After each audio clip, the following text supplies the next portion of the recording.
Well, my name's Toby Holleman, and I was born in 1952.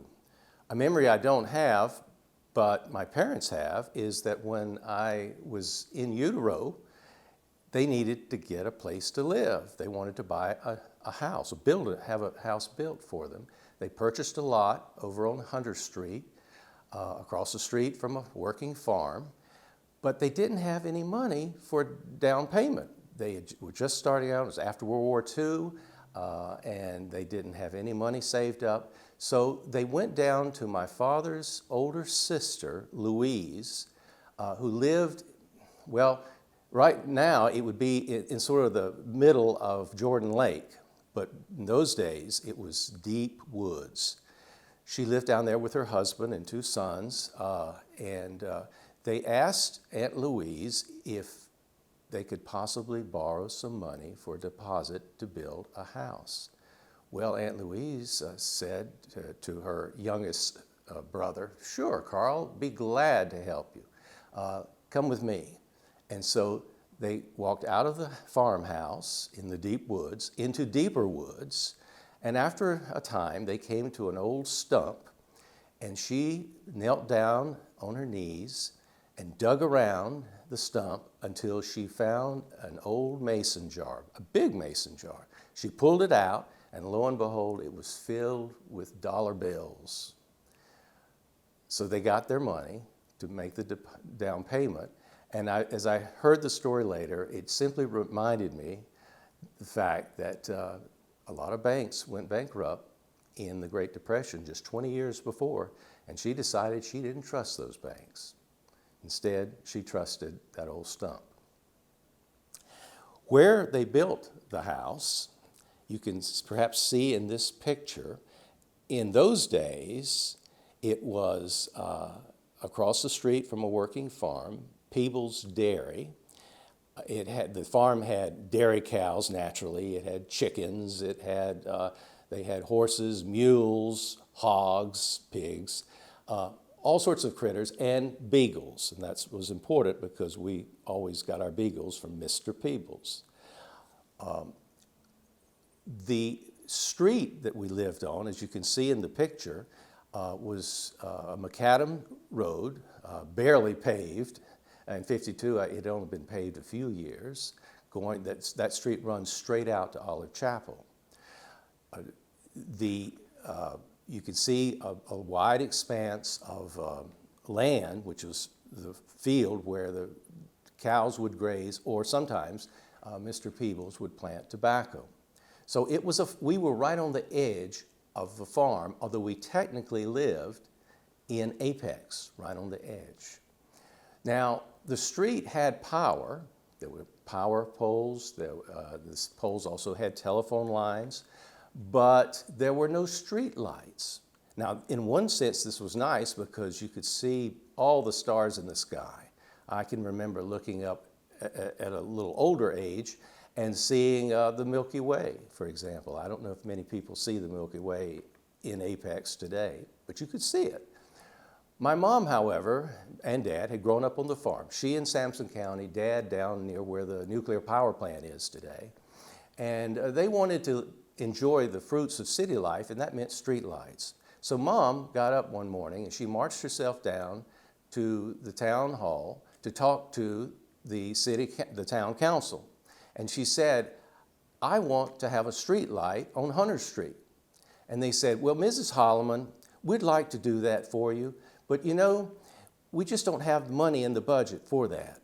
We would have to hire someone to come down every evening and turn that street light on, and then in the morning, come back and turn it off."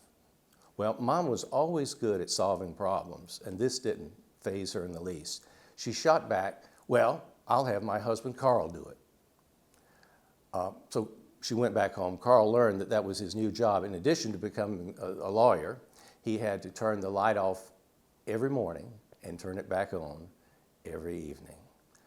That's what it was like growing up in the early 1950s in Apex.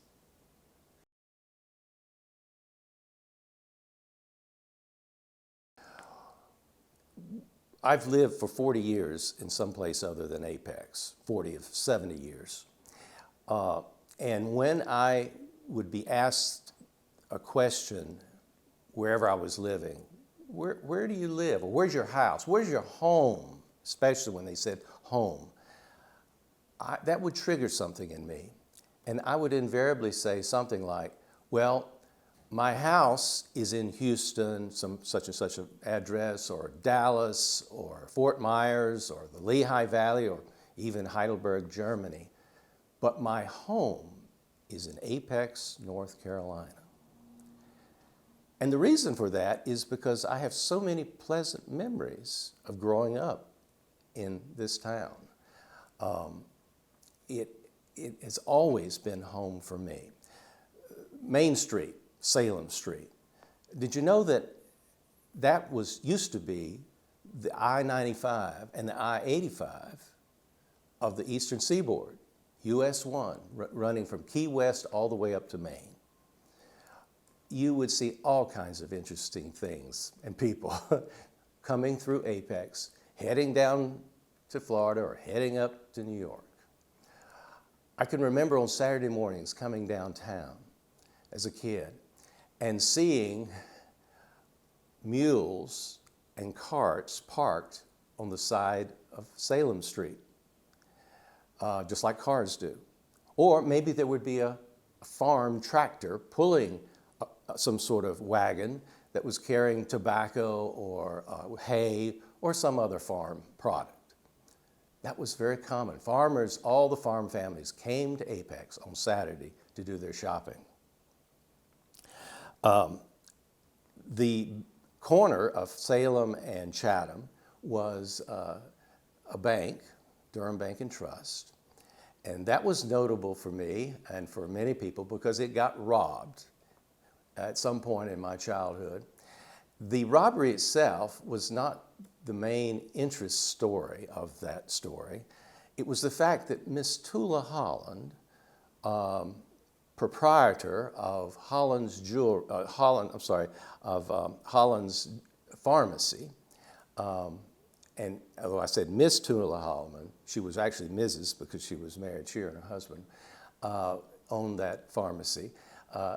She happened to be in the bank, and she was a very prim and proper woman. She was the matriarch of Apex Baptist Church, and she was somewhat imperious, or she had a strong feeling about her place and her importance in the society. But when those bank robbers came in, so the story goes, they told everybody to lie down face flat on the floor. She balked at that for a moment until one of the robbers forced her face flat down on the floor.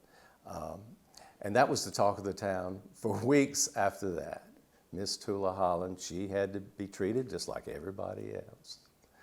If you walk down Salem Street, you're actually heading north, you would have bakers, cleaners on the left. Mr. Baker washed all of my dad's white shirts and got them ready for him. You would hear the clickety-clack of the printing press that Judd Harris owned. You go down a little further, you come to Holland's Pharmacy, where you get a little tiny 6-ounce cup of ice Coke, and back in those days, that was terrific. The other pharmacy was up where Anna's is, back up at the intersection. That was actually a better pharmacy for kids because they sold double scoop ice cream, all you can eat. I mean, for a kid, that was all you needed. They sold comic books. I remember standing there and perusing through the comic books. And then a bit higher, a little bit above my head, were the girly magazines, which older boys were more interested in for some reason. That did not last. My mom and the PTA put an end to that. That's another story. Walking down Salem Street, you go past the Five and Dime. The Piggly Wiggly didn't come in to Apex until the 60s. You would pass Thelma's, which was a very nice store for women. You could get, women could get clothing that was almost as nice as Hudson Belk way over in Raleigh. Poe Brothers sold nice clothing for men. Keep walking, you'd come to Martin's Grocery, where they had fresh grocery picked that morning from some farm right around town.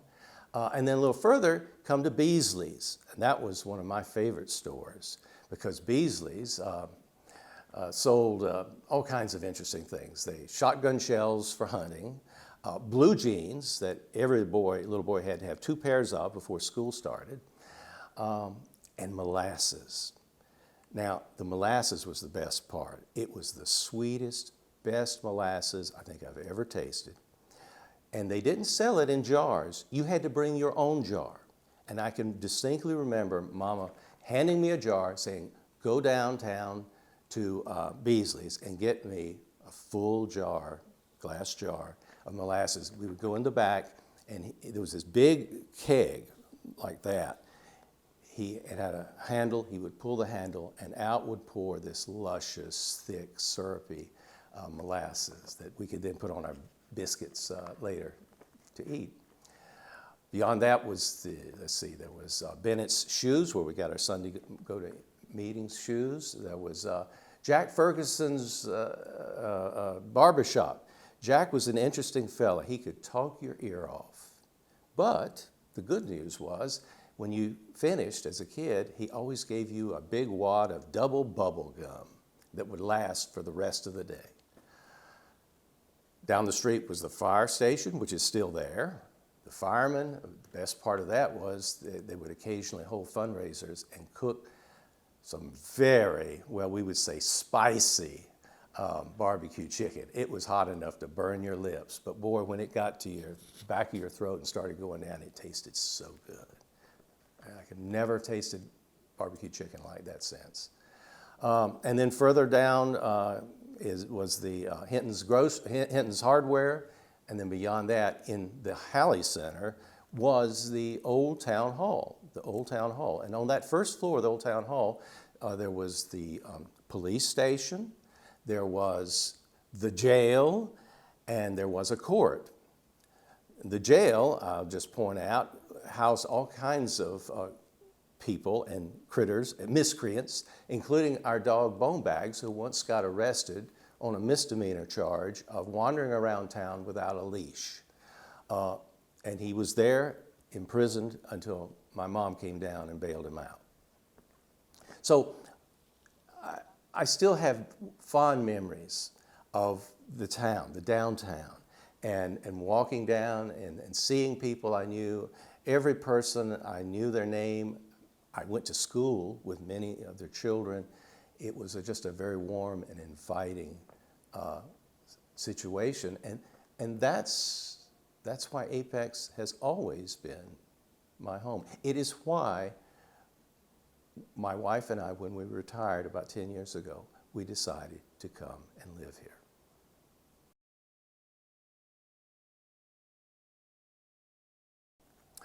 Well, I see Apex fulfilling its potential already. One of the advantages of having grown up in Apex, having left at age 18, going off to college, and really not living here much for 40 years, and then coming back, is to see the change. And obviously there's been tremendous change. When I left, there were 2,000 inhabitants of the town of Apex. Today, they say over 70,000. Wow, how things have changed. But it's not just the demographic change. I'm more interested in the cultural change. Back when I was a kid, Apex was a good place for a person like me to grow up. A white boy that had all the things that I could possibly want. It wasn't so good for some other members of the community. And that's a fact. That's just something we have to accept, but maybe also do something about. I would say that the town in those days when I was growing up was led by a group of relatively old, white, conservative, traditional men. And as a result, things didn't change very much. The increase in the population certainly has changed that and done so dramatically. Back in those days, Apex was insular. It was somewhat closed-minded to things, and it was segregated. And that's a big deal. It wasn't a big deal then for those of us who were white, but now I think it's a big deal for all of us, and we're so glad things have changed. So in moving back, what I have seen is not only has that aspect changed, but I listen to music. I live close enough that I can hear what's going on downtown on Saturdays. I listen to music that I first heard when I lived in Houston, Texas, or maybe up in Dallas. Hispanic music, Western music, folk music. In Lehigh Valley, up in the Pennsylvania Dutch, some of that music somehow gets down here. I hear all kinds of music. Apex celebrates all kinds of cultural festivals. There's something going on all the time. Again, these were things that we were not exposed to as kids. People speak not necessarily Southern anymore, but that's okay because I learned to speak their dialect when I lived up north or elsewhere. So that's okay. Restaurants, galore, all kinds of restaurants, businesses. There are parks, dog parks, my goodness, skate parks. My skate park was Hunter Street, Hunter Street and the intersection of Hunter and Hillcrest. It has a steep hill, and I've got, still on my arm, I got proof that was my skate park. I think probably things are a little safer today than they were back then.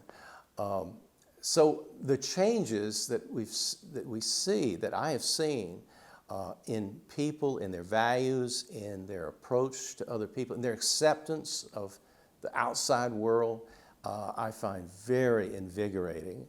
And it encourages me to think that Apex is really changing, and it has changed.